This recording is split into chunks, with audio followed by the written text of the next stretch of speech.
एक राधे श्याम नामक युवक था। स्वभाव का बड़ा ही शांत एवं सुविचारों वाला व्यक्ति था। उसका छोटा सा परिवार था जिसमें उसके माता पिता, पत्नी एवं 2 बच्चे थे। सभी से वो बेहद प्यार करता था। इसके अलावा वो कृष्ण भक्त था और सभी पर दया भाव रखता था। जरूरतमंद की सेवा करता था, किसी को दुख नहीं देता था। उसके इन्हीं गुणों के कारण श्री कृष्ण उससे बहुत प्रसन्न थे और सदैव उसके साथ रहते थे।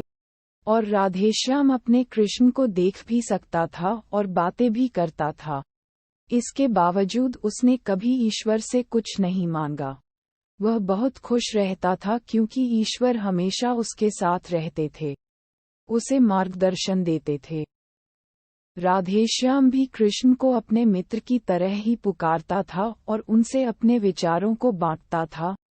एक दिन राधेश्याम के पिता की तबीयत अचानक खराब हो गई। उन्हें अस्पताल में भर्ती किया गया। उसने सभी डॉक्टर्स के हाथ जोड़े, अपने पिता को बचाने की मिन्नतें की, लेकिन सभी ने उससे कहा कि वो ज्यादा उम्मीद नहीं दे सकते और सभी ने उसे भगवान पर भरोसा रखने को कहा। तभी राधेश्याम को कृष्ण का ख्याल आया और उसने अपने कृष्ण को पुकारा। कृष्ण दौड़े चले आए। राधेश्याम ने कहा, मित्र, तुम तो भगवान हो, मेरे पिता को बचा लो। कृष्ण ने कहा, मित्र, ये मेरे हाथों में नहीं है। अगर मृत्यु का समय होगा तो होना तय है। इस पर राधेश्याम नाराज हो गया और कृष्ण से लड़ने लगा, गुस्से में उन्हें कोसने लगा। भगवान ने भी उसे बहुत समझाया पर उसने एक ना सुनी। तब भगवान कृष्ण ने उससे कहा, मित्र, मैं तुम्हारी मदद कर सकता हूँ, लेकिन इसके लिए तुम्हें एक कार्य करना होगा। राधेश्याम ने तुरंत पूछा, कैसा कार्य?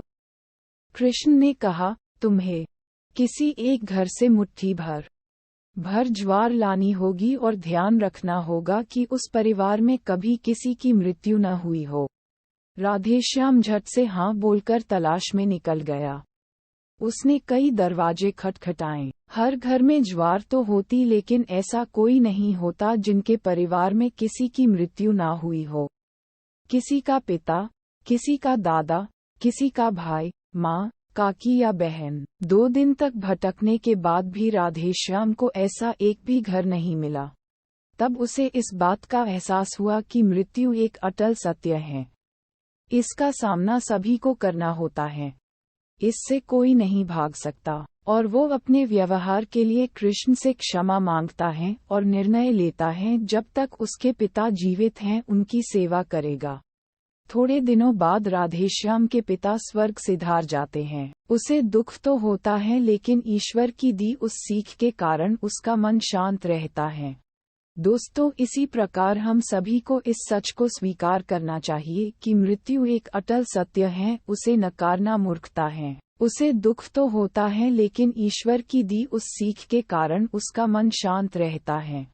दोस्तों, इसी प्रकार हम सभी को इस सच को स्वीकार करना चाहिए कि मृत्यु एक अटल सत्य है, उसे नकारना मूर्खता है।